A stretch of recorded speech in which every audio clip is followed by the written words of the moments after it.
L'utilisation et l'exploitation des images et contenus à caractère privé ou public ne sont pas exempts de règles. En effet, il existe des règles qui encadrent et la manipulation et la diffusion et encore la publication des images sur le numérique. Quelles sont ces règles? Nous les découvrons dans cette émission avec l'invité du jour. Il s'agit de Emmanuel Signon, délégué à la protection des données et juriste en formation en droit du cyberespace. Mesdames et messieurs, il est 11h à Radio Djena. Bienvenue dans l'heure du droit. Méchac Niaro au micro. Cher invité, bonjour. Bonjour Méchac. Alors Emmanuel Signon, aujourd'hui nous parlons du droit à l'image. Nous parlons des contenus à caractère personnel ou public. Dans le langage juridique, lorsqu'on parle de image, quelle définition on peut en tirer? Alors, merci.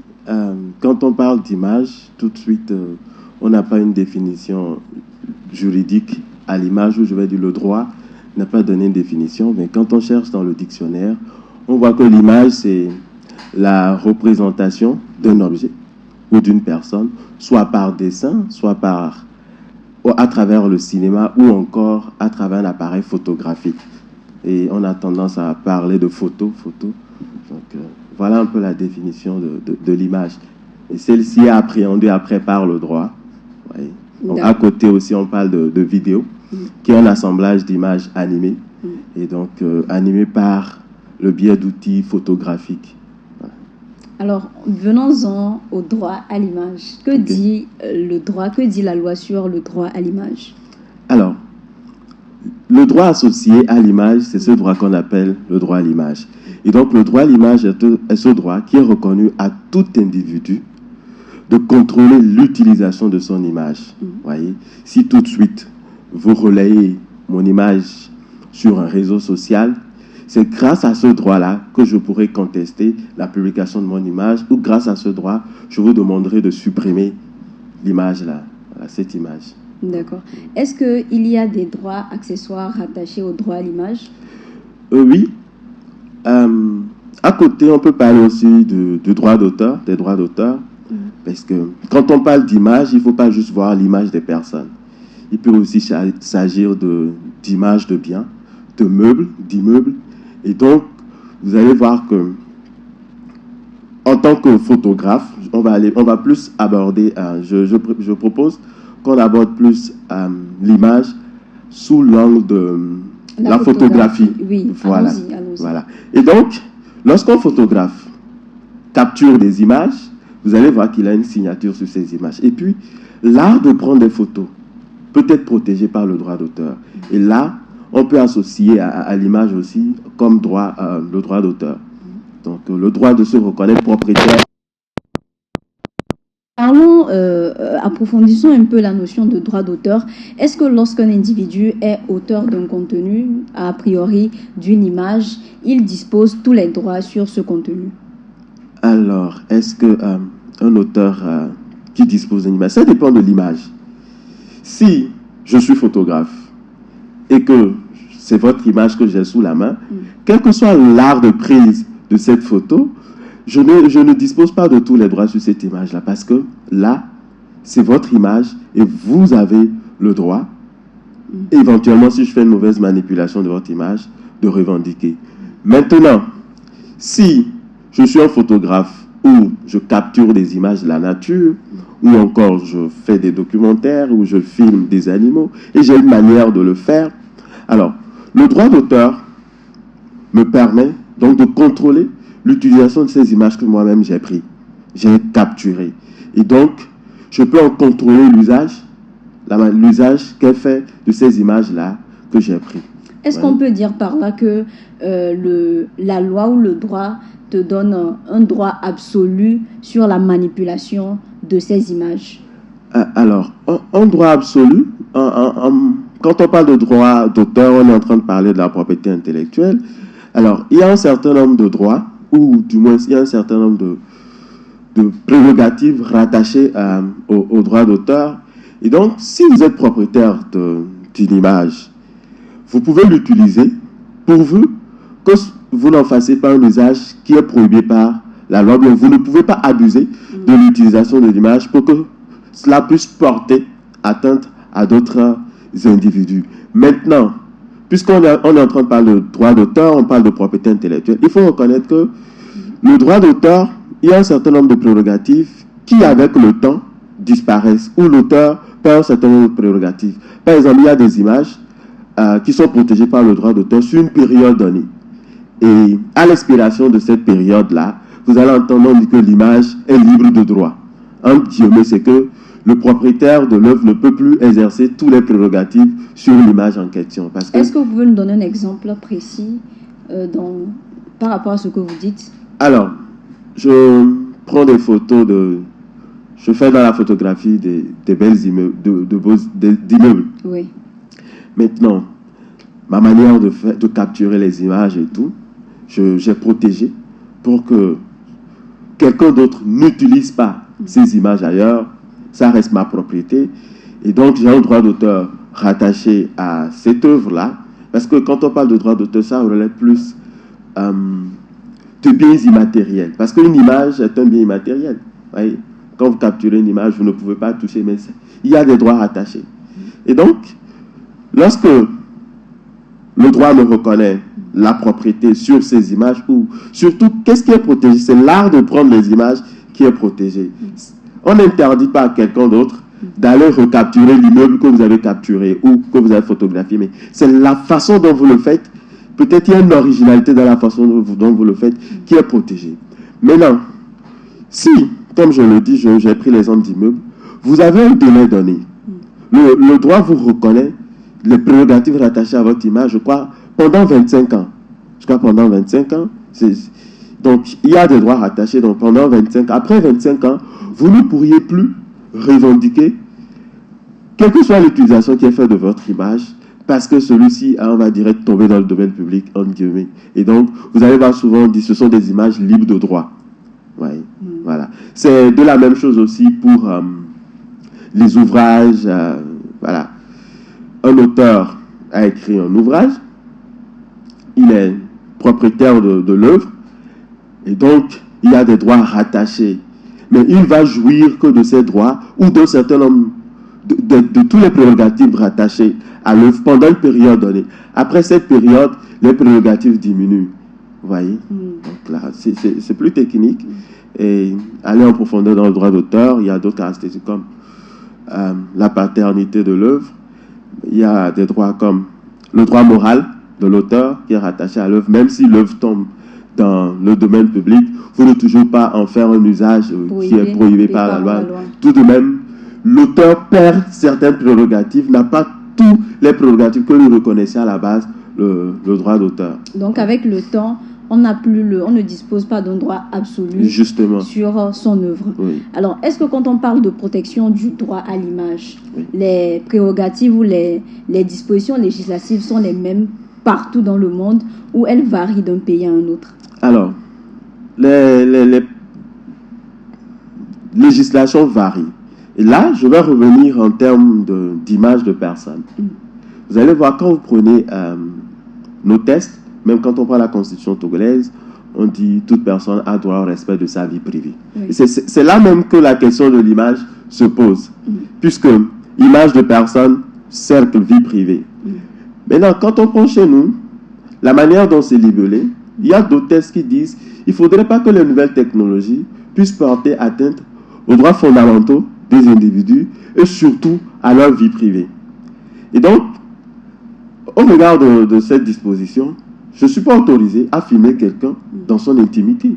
Parce que quand on parle d'intimité, on parle de cercle fermé de vie privée. Et de publier, ouais, surtout la publication. Donc chez nous, quand vous prenez par exemple le code pénal, on dit lorsque vous publiez ou vous reproduisez l'image de quelqu'un dans un environnement privé et que vous publiez, vous êtes passible de peine d'amende et d'emprisonnement. Alors que quand je prends la France interdit même la photographie. Il ne faut même pas photographier, quand vous prenez les dispositions du droit français, il ne faut même pas, la photographie même est interdite. Mais chez nous, on parle de la reproduction ou de la publication. Donc, en quelque sorte, quand on regarde, on va être strict à ce que la loi dit, la sanction ne vient que lorsque vous publiez. Donc, n'interdit pas en quelque sorte la prise de vue dans un espace privé. Alors qu'en France, quand on prenait les tests, même le simple fait de photographier, déjà, rentre est passible de peine, je vais le dire ainsi. Donc, pour vous dire que les législations varient d'un pays à un autre, et puis en fonction des cultures de chaque pays. Ouais. Par exemple, toujours en termes de droit à l'image, quand on prenait la France, je donne plus l'exemple de la France parce que il y a un lien. Justement, entre le Togo et puis la France, je parle, nous avons hérité pour la plupart des dispositions du droit français, donc c'est pour cela que je fais allusion à la France. Alors, récemment, en 2024, en début d'année, il y a un test qui a été adopté pour protéger l'image des enfants. Ouais. Même les parents n'ont pas le droit de prendre des images de leurs enfants dans une certaine position. Et pour la publication des images, le père doit avoir l'autorisation de la mère ou la mère doit avoir l'autorisation. Donc les deux parents doivent être consentants avant de publier l'image des enfants. Ouais. Donc, chez nous, ces aspects ne sont pas véritablement abordés. Mais de façon globale, toutes les dispositions protègent à leur manière, selon leur réalité, le droit à l'image de l'individu. Voilà. Vous venez de citer l'exemple d'une législation qui protège les enfants et qui dit comment les images doivent être utilisées. Est-ce que lorsqu'on passe d'une personne privée à d'une personne physique à une personne publique, privée, publique, est-ce que la façon dont le droit à l'image s'applique est la même? Ok, je pense que vous voulez parler de personnalité publique. Oui, personnalité publique et puis des individus de la société. Des autorités publiques. Je prends par exemple le chef de l'État, ou le chef de gouvernement, ces autorités-là. Alors, la loi parle de vie privée. Quand on regarde dans la loi, que ce soit la Constitution ou le Code pénal, on parle de vie privée. Et donc, le contraire de vie privée, c'est vie publique. Et donc, ces autorités-là, exerçant dans un environnement public, le droit à l'image ne s'interprète pas de la même façon. Vous prenez en photo une autorité en plein exercice ou en pleine mission publique et que vous publiez, il n'y a pas de sanction à propos de cela. Le code pénal ou bien la loi ne punit pas cela. Maintenant, tout dépend. Ce qui sera recherché, c'est l'intention de nuire. C'est l'intention de nuire. Vous prenez une image d'une autorité publique et vous en faites un usage dans l'intention de nuire. Là, on va vous trouver une infraction. Comment est-ce qu'on qualifie là-bas l'intention de nuire? Alors, je vais me mettre dans la peau de quelqu'un qui a une intention de nuire. Vous prenez l'image d'une autorité publique et donc, je pense que vous caricaturez et vous racontez des histoires ou vous écrivez un texte caricaturant cette autorité-là. Voilà. Là, maintenant, vous serez puni sur ce que vous avez dit parce que vous parlerez de dénonce. Il s'agira d'autres infractions vont rentrer en jeu. Mais encore que cette autorité-là pourra porter plainte. Parce que vous avez utilisé son image pour dire des choses qui le calomnient. Vous voyez? Maintenant, quand il n'y a pas intention de nuire et que vous capturez les photos, vous prenez en photo, que ça soit une autorité publique ou que ça soit un individu qui se retrouve dans un espace public, dans une salle de conférence où il n'est pas directement identifié, la notion de vie privée ne saura être appréciée. Et peut-être après, ce qui sera regardé, comme je l'ai dit, c'est l'intention de nuire. Mais s'il n'y a pas d'intention, vous avez pris des photos, vous faites des reportages, vous publiez un reportage où vous avez pris en photo un groupe de personnes. À ce moment-là, il n'y a pas d'intention de nuire, vous êtes en train de rapporter une information. Ouais. Donc cela ne cause pas de problème au regard de ce que les tests disent. Oui. Ouais. Toujours dans l'espace public, est-ce qu'il est juridiquement admis de prendre des photos ou des vidéos d'une scène de laquelle on a été témoin? Ok. Comme je le dis toujours, je reste strict dans ce que l'article 368, désolé pour ceux qui ne sont pas juristes, ceux qui nous suivent, dans l'article 368 du Code pénal, comme l'article 368, je paraphrase de cette façon. On ne parle pas de la prise, on parle de la publication, de la reproduction sur quelque support que ce soit. Donc, tout porte à croire de façon stricte, puisque la loi pénale est d'interprétation stricte, tout porte à croire que c'est lorsque vous publiez que si vous publiez une image qui choque la moralité publique, vous pouvez être passible de peine pénale.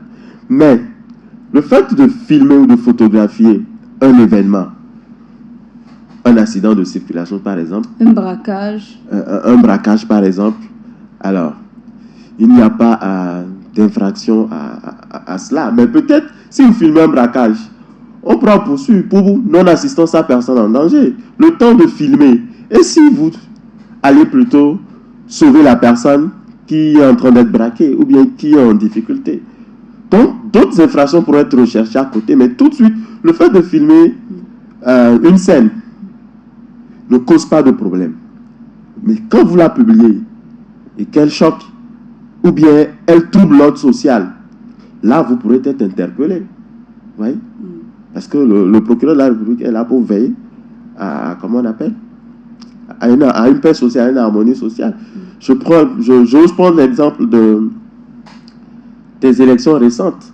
On a vu des vidéos circuler sur les réseaux sociaux où on filmait les gens dans des bureaux de vote. Par exemple, ces vidéos peuvent troubler l'ordre social, peuvent entraîner, comment on appelle, des soulèvements. Donc, ces personnes qui ont publié ces vidéos, peut-être ont fait ces vidéos à titre de preuve, mais pour ma part, ne devaient pas les publier, mais devaient les rapporter à l'autorité compétente qui va apprécier.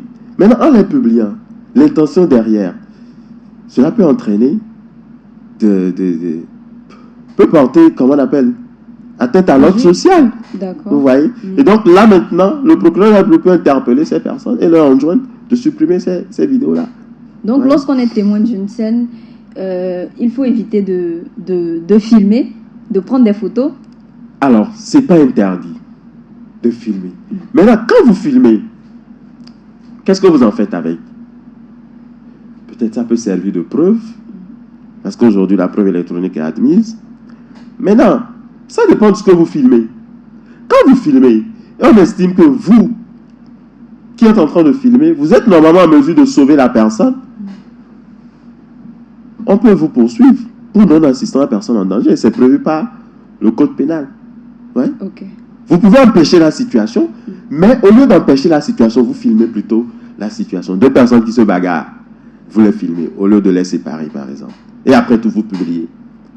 Si, j'estime, les deux personnes qui se bagarraient, il y a un mort ou bien il y a des blessés, on peut les poursuivre après aussi. Parce qu'au lieu de les séparer, vous avez contribué en filmant, vous cherchez du buzz, entre guillemets, vous avez filmé, vous avez publié. Ouais. Donc, les appréciations varient selon les contextes, selon les situations. Ouais. Donc, on peut tout de suite quitter le droit à l'image pour aller rechercher d'autres infractions pour une vidéo ou une photo que vous avez publiée. Ouais. Par exemple, vous permettez, il faut publier une photo obscène. Je prends l'exemple de Burkina, où récemment, il y a une sortie des autorités qui interdisent donc aux femmes de publier des vidéos ou des photos où elles sont pratiquement nues. Je crois qu'il y a une sanction pour ça. Voilà. Là, c'est vous-même. C'est votre image. Vous avez le droit sur votre corps.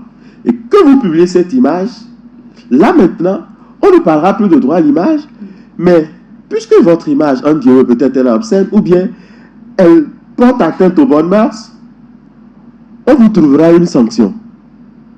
Vous voyez? Alors qu'on est en train toujours de parler de l'image, mais on n'ira plus sur le terrain de droit à l'image, mais on abordera d'autres infractions. D'autres infractions. Oui. Parlons toujours du droit à l'image. Comment est-ce que les artistes contemporains abordent cette question dans leur travail? Alors, il faut dire que je n'ai pas encore la chance de travailler avec des artistes. Mais, bon, l'artiste, c'est une personne du public. Et donc, comment est-ce qu'ils abordent, ou plutôt, je vais dire, comment est-ce qu'ils devaient aborder, puisque je ne suis... Si j'étais artiste, j'allais vous répondre plus facilement de comment nous abordons. Pour moi, comment est-ce qu'ils abordent, ou au regard de ce que je vois, est-ce qu'ils abordent au mieux la question? Aujourd'hui, quand on prenait des artistes, il y a plusieurs artistes. Donc, on parle d'artistes... il y a des artistes comédiens, il y a des artistes de musique, ainsi de suite. Quand on prend aujourd'hui les artistes artistes de musique. Parfois, vous allez voir, ils publient certains contenus, et dans ces contenus, il y a des images, peut-être, qui ne sont pas bonnes à voir, mais dans l'optique d'attirer la visibilité.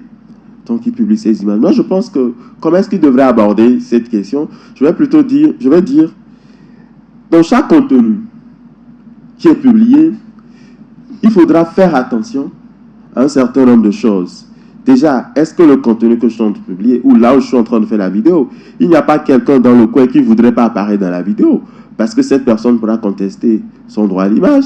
Maintenant, la vidéo que je publie, est-ce que tous les contenus de la vidéo ne vont pas porter atteinte aux bonnes mœurs? Parce que la loi le punit, je crois, l'article 390, il ne faut pas, du code pénal, il ne faut pas faire des publications ou toute publication de caractère sexuel ou encore obscène ou qui peut choquer la moralité publique.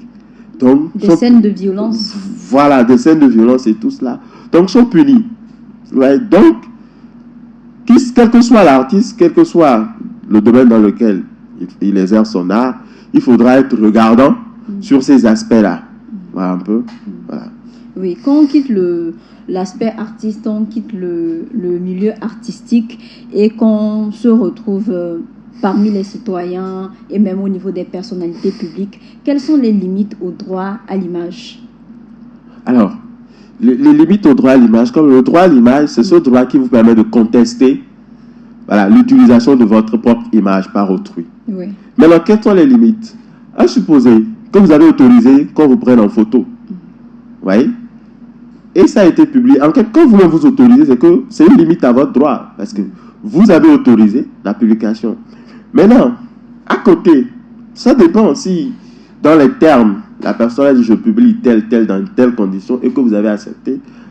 Après tout, vous ne pourriez pas faire, comment on appelle, poursuivre la personne. Vous avez toujours ce droit de venir dire à la personne de rectifier ou de supprimer. Le droit vous est reconnu. Maintenant, au-delà de ça, lorsque vous donnez votre autorisation, vous ne pourrez pas venir contester ou porter plainte parce que votre image a été utilisée.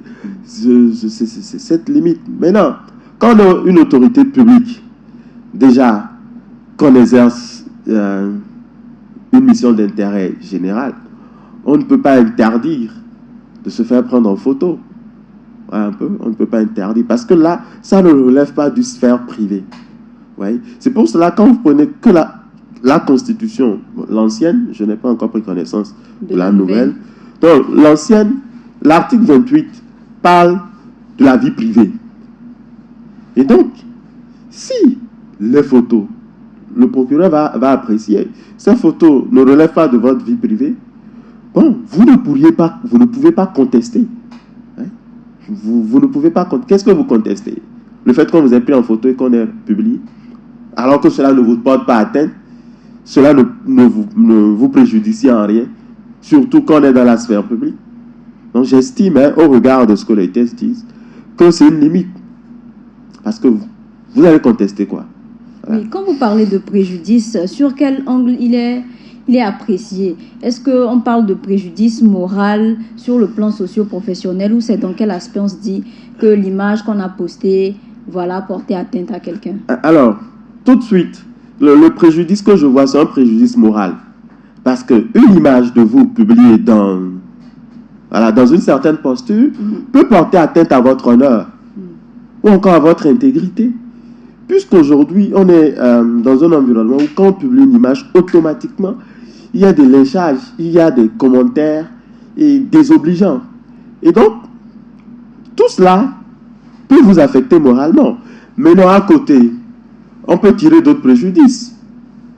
Économiques, par exemple. Vous pouvez perdre des opportunités à cause de cette image qui a été relayée. Voyez un peu. Je prends l'exemple de l'affaire qui s'est passée récemment au Cameroun. Je crois qu'il s'appelle Daniel. Je ne m'appelle pas. Un acteur camerounais dont on a publié des photos de lui sur les réseaux sociaux. Ça peut lui faire perdre des contrats. Parce que c'est un artiste. Ça peut lui faire perdre des opportunités. Et cela apporte un gros coup à son honneur. Parce que demain, lorsqu'il sera dans la rue, il ne sera pas tout à fait à l'aise. Cela porte atteinte aussi à son intégrité. Ouais. Donc, ce sont ces aspects-là, quand je parle de porter atteinte, voilà, ou je parle de préjudice. Donc, c'est ça. Et puis, on peut trouver d'autres préjudices. La personne qui a subi, la personne victime peut relever d'autres préjudices, mais ceux-ci seront appréciés par le juge. Ouais. Si vous dites que vous avez subi, je ne sais pas, un préjudice, je ne sais pas, et que le juge apprécie au regard des faits, non, cela ne porte en rien peut-être préjudice économiquement. Donc, on ne va pas vous le concéder. Ouais, mais tout de suite, c'est surtout le préjudice moral.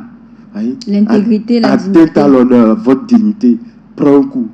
Ouais. Ok, d'accord. Nous revenons à la limite du droit à l'image. Qu'en est-il de la liberté d'expression et la liberté de presse? Ok. Liberté d'expression, liberté de presse. Quelles sont les limites du droit à l'image dans ces domaines? Alors, quand on parle de la liberté d'expression, c'est que vous avez la liberté de dire ce que vous voulez ou de vous taire. C'est aussi ça la liberté d'expression. Maintenant, je n'ai pas lu le code de la presse, il faut l'avouer. Je ne sais pas ce que le code de la presse prévoit. Mais quand je prends liberté de presse comme un droit qui est reconnu aux acteurs de presse, alors, droit à l'image, liberté de presse, qu'est-ce que moi je peux dire? Faudrait pas, je reviens, faudrait pas que dans votre activité, vous portez préjudice à des gens. Ouais, un peu. Vous relayez des images avec des contenus inappropriés. Ouais. Je vois, il y a plusieurs interpellations que la RAC fait à cause de certaines publications avec des contenus d'images, de photos qui ne sont pas exacts.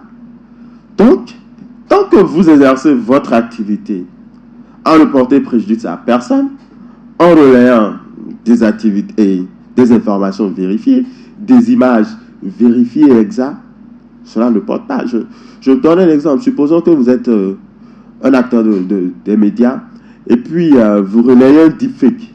C'est quoi on entend par deepfake? Ce sont des images retravaillées ou encore une vidéo retravaillée. Vous prenez quelqu'un et puis qui a... Je suis à une émission par exemple. Oui. Je suis en train de parler du droit à l'image. Et puis, tous les gestes, tout ce que je dis, on me reprend dans cette même posture, mais on me fait dire autre chose que je n'avais pas dit. Voyez, ça c'est le deepfake. Ou soit on retravaille une photo ou une image qui ne correspond pas à la personne, ou bien qui met la personne dans une autre posture. Par exemple, un acteur de médias qui fait ce genre de publication peut être interpellé. Parce que là maintenant, cela porte atteinte à l'image ou à l'intégrité de la personne. Donc je pense que dans l'exercice du métier de journaliste, il faudrait être regardant sur ces aspects. Je pense que le code de la presse, vous m'invitez d'ailleurs à aller le parcourir. Je crois que tout est prévu. Hein. Voilà. Parce que très souvent, la fait des interpellations. Oui, vous avez dit quelque chose d'intéressant lorsque vous avez parlé de deepfake, oui. C'est ça. Comment est-ce que sur le numérique, on peut identifier ou détecter une image qui a été manipulée ou un contenu qui est faux? Alors, tout de suite, la réponse que j'ai, c'est la réponse que j'ai trouvée sur Google ou que certains experts ont donnée. Quand vous avez une image, il y a ce qu'on appelle Google Links. Google Links, c'est L-E-N-S. Donc, vous prenez l'image que vous scannez dans Google Lens. C'est le premier exercice. Vous allez voir si c'est une fausse image ou c'est une image retravaillée. Vous allez voir, il y a un certain nombre d'informations qui ressortent qui vous permettent d'identifier, de savoir que cette image, elle travaille. Et puis aussi, pour certaines images, quand vous les voyez en même temps, vous pourriez douter que cette image soit une image exacte, authentique. Maintenant, derrière, vous allez voir sur TikTok ou sur Facebook, il y a des voix qui sont travaillées derrière des images, derrière des scènes, ou qui racontent parfois des histoires, qui rapportent de fausses informations. Donc déjà, il faut aussi, comment on appelle, user de son sens critique, de son esprit critique, j'allais dire. Vous voyez une image, une publication, une vidéo, il ne faudra pas tout de suite se lancer dans le relais, mais d'apprécier, est-ce que cette personne a l'habitude de tenir ce genre de discours?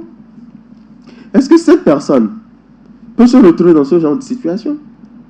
Et puis si c'est une image ou une information vraie, sûrement vous ne serez pas la seule personne, ou du moins vous ne serez pas la seule personne à avoir l'information. Souvent, il y aura du tollé. Vous voyez? Si, surtout pour des vidéos virales, vous allez voir, peut-être il y a des démentis, ou si vous êtes attentif ou vous usez de votre esprit critique, vous allez voir que c'est pas forcément de vraies informations. Donc tout de suite, ces Good Links, il y a d'autres utilisations, d'autres applications et tout, mais que je maîtrise pas très bien. Voilà, c'est Good Links que moi j'ai essayé. Donc, voilà. D'accord. Souvent sur les réseaux sociaux, certaines applications, certaines personnes, ou pour ne pas dire tout le monde, a tendance à piquer certaines images pour les utiliser à des fins commerciales, à les travailler, à les remanipuler. Comment ne pas être frappé par les sanctions qui encadrent le droit d'auteur? Comment reconnaître une image qui a été protégée pour ne pas être frappé par la loi? Ok, voilà. Peut-être la question va vers les banques d'images. Les banques d'images, quand vous allez sur Internet, il y a des sites sur lesquels vous allez trouver des images que les infographes vont acheter. Vous achetez l'image que vous réutilisez. Maintenant, derrière, donc là par exemple, on va dans d'autres attributions du droit d'auteur. On voit un peu. Donc là, l'auteur de l'œuvre, donc de l'image, cède. Donc l'image, et il y a d'autres personnes qui viennent acheter l'image pour réutiliser et tout. Maintenant, quand vous prenez une image qui est protégée et que vous utilisez, le tout c'est qu'on est dans un monde, moi je dis c'est un village planétaire. Vous êtes à Lomé, vous utilisez une image qui est protégée de droit. Peut-être la personne ne vous a pas vu. C'est une infraction, mais tant que la personne s'en rend compte que, attention, cette image a été utilisée, la personne a le droit de faire comme on appelle, de vous alerter et de porter, de vous assigner en justice. Là, il ne s'agit pas de plainte parce que ce n'est pas une infraction. Bon, est-ce qu'on va parler d'infraction? Non. Mais c'est que vous avez abusé de ce que j'ai dit. Vous avez violé son droit d'auteur. Vous avez utilisé l'image sans votre sans l'autorisation. Donc, peut-être contrefaçon, ça dépend. Donc, en termes d'image, parler de contrefaçon, c'est relativisé. Mais vous utilisez l'image et que le propriétaire de l'œuvre ou de l'image a le droit de revendiquer. Voilà. Maintenant, à côté, il y a de l'image libre de droit. Voyez? Et on parle de libre de droit, mais en réalité, ce sont des images qui sont disponibles, que vous pourriez utiliser et que personne ne pourra pas y toucher. Revendiquer autant pour voilà. moi. Alors, dites-nous, quelles sont les conséquences civiles, bon, surtout pénales et aussi civiles, de l'utilisation d'une image sans autorisation du propriétaire? Alors, vous utilisez l'image de quelqu'un, ça dépend de quelle image, de la personne même. Oui, ça peut être de la personne ou de quelque chose qu'elle a publié. Voilà. Si vous publiez l'image d'une personne qui, entre-temps, ne l'a pas cédé à un site, ou qui ne l'a pas cédé à un site sur lequel on retrouve des images, un site, je vais parler de banque de données, de données d'images, et que c'est une image personnelle que quelqu'un d'autre utilise, comme je le dis, pénalement, si cela porte... vous pourrez saisir le juge. Si vous êtes dans un cercle privé, voyez un peu, l'image a été prise, vous pouvez saisir le juge sur le fondement de l'article 368 pour violation à la vie privée ou à l'intimité. Ça, c'est pénal. Maintenant, civilement, vous pouvez demander aussi des dommages et intérêts. Parce que cela vous a donc, le préjudice que vous estimez que cela vous a causé, vous pouvez demander des dommages et intérêts. Ouais. Maintenant, à côté, si ce n'est pas une image de vous, ou encore c'est une image de vous, mais que vous avez mis en vente, voilà, parce que le droit d'auteur, vous le reconnaissez, vous avez mis votre image en vente, ce qu'on voit sur les sites et tout, et que cela a été utilisé.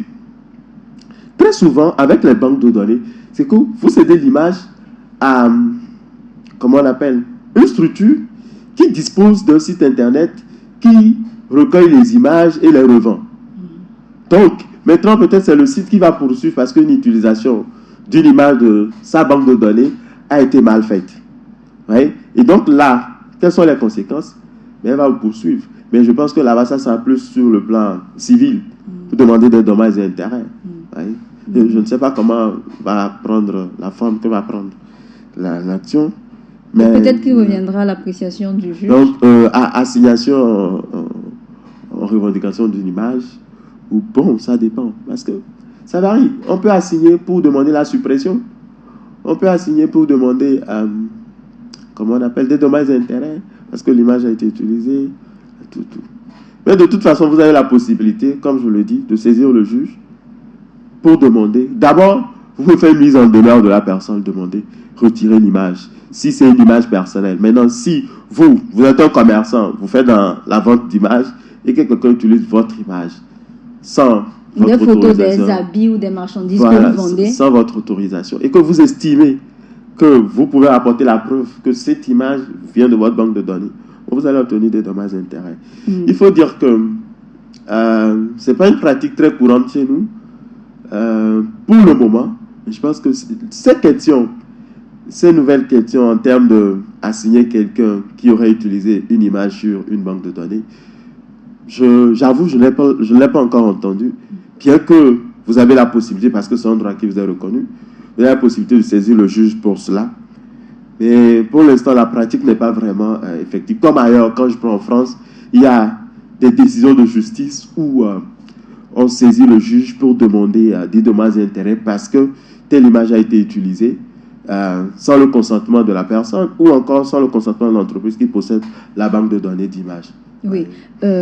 Parlons des applications comme Facebook et TikTok. Oui. On se rend compte que souvent les utilisateurs postent des images et des vidéos. Mais est-ce qu'on peut dire que le fait d'avoir posté donne libre accès à tout le monde de pouvoir exploiter? Sachant très bien que sur ces applications, quand on prend par exemple Facebook, Oui. il y a l'option enregistrer Oui. la photo, copier l'image.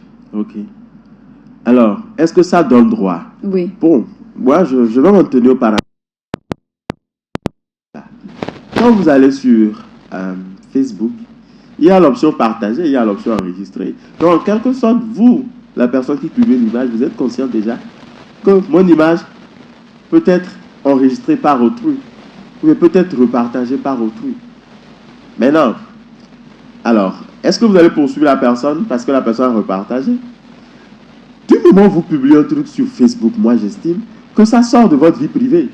Parce que vous avez fait une publication, donc on ne va plus parler de vie privée. Hein? Parce que la vie privée, on parle d'intimité. C'est-à-dire ce que vous êtes seul censé savoir. Hein? Maintenant, quand vous publiez sur Facebook, ça, on quitte la vie privée.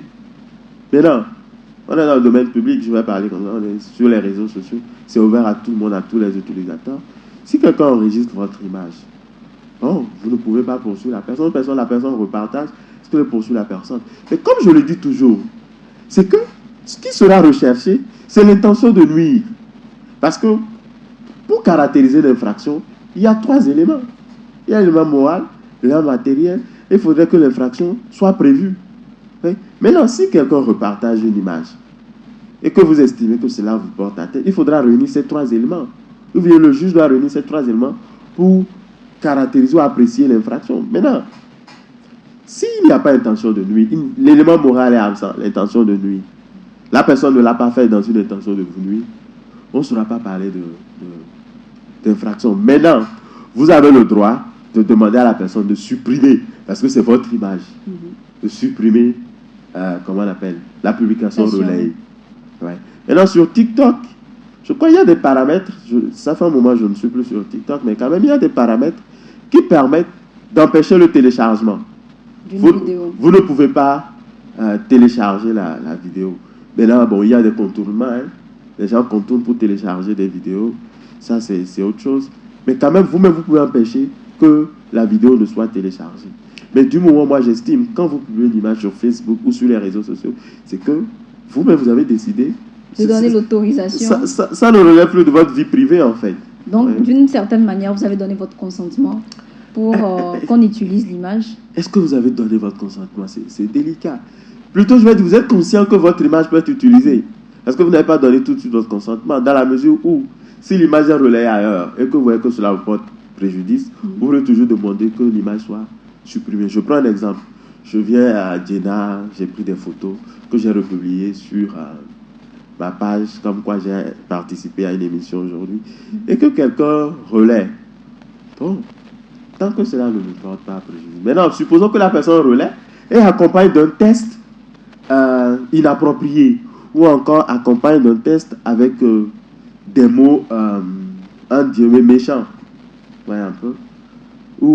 Bon, je peux revendiquer, je peux réclamer l'image, mais supprime l'image là. Ou vous utilisez l'image, aujourd'hui beaucoup le font, vous utilisez l'image d'une personnalité reconnue pour faire une publication. Ouais.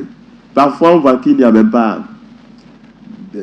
entre l'image publiée et le test. Il n'y a pas de rapport. Il n'y a vraiment pas de rapport. Ouais. Mais bon, tant que ça ne porte pas vraiment, c'est un peu délicat. Voilà, c'est appréciation, c'est cas par cas. Moi, j'estime, c'est au cas par cas. Parce que quand vous faites la recherche, dans mon analyse de tout ce que j'ai retrouvé, c'est que ça s'apprécie au cas par cas. On ne va pas trancher tout de suite. Voilà le format. Quand une image est publiée, vous êtes puni. On apprécie au cas par cas, ainsi de suite. Chaque situation est appréciable au cas par cas. D'accord. Et dans ce genre de situation, quels conseils vous pourriez donner aux éditeurs, aux auditeurs, autant pour moi, pour protéger leurs droits à l'image, surtout sur les réseaux sociaux? Bon, à titre de conseil, il faut savoir ce que vous publiez. Ou deux conseils. Alors, sachez ce que vous publiez. Et puis, une fois que c'est publié, soyez conscient que ça peut être utilisé. Et si c'est utilisé à mauvais escient, votre publication est utilisée à mauvais escient, c'est que même si vous demandez la suppression, cela aurait porté atteinte à un coup à votre dignité. Maintenant, secondo, sachez ce que vous publiez. Et secondo, sachez ce que vous relayez vous-même. Quand je dis publier, c'est que ça, c'est votre vie privée, ce que vous publiez de vous-même. Maintenant, second élément, sachez ce que vous relayez. Si vous relayez une image obscène, vous serez puni. Vous pouvez être poursuivi. Ouais, un peu. Vous relayez une publication qui, par exemple, rentre dans le champ de l'article 390 du Code pénal, qui dit qu'il ne faut pas faire des publications qui portent atteinte aux bonnes mœurs, à caractère sexuel ou tout cela. Ceux qui relaient des publications de sex toys sur les réseaux sociaux, si on vous identifie, parce que cela, c'est dans un environnement, ça choque la moralité des gens. Il y a des mineurs qui ont accès à ces réseaux sociaux-là. Et donc, sachez ce que vous publiez de vous et sachez ce que vous relayez. Et puis, il faut toujours avoir à l'intention qu'aujourd'hui, avec l'avènement ou encore le développement des nouvelles technologies, le droit ou les autorités attachent un prix surtout au respect des droits fondamentaux et surtout à la vie privée de l'individu. Merci Emmanuel Signon. Sachez ce que vous publiez, sachez ce que vous relayez. C'était tout pour aujourd'hui. Chers auditeurs, merci de nous avoir suivis. Emmanuel Signon, oui. Merci d'avoir répondu à notre invitation. C'est moi qui vous remercie. Alors, chers auditeurs et auditrices de Radio Djena, on se retrouve la semaine prochaine à la même heure pour aborder une nouvelle thématique. Aujourd'hui, nous avons parlé du droit à l'image. Dans les prochaines émissions, nous parlerons d'autres choses. Portez-vous bien et on se dit à jeudi prochain. Bye bye.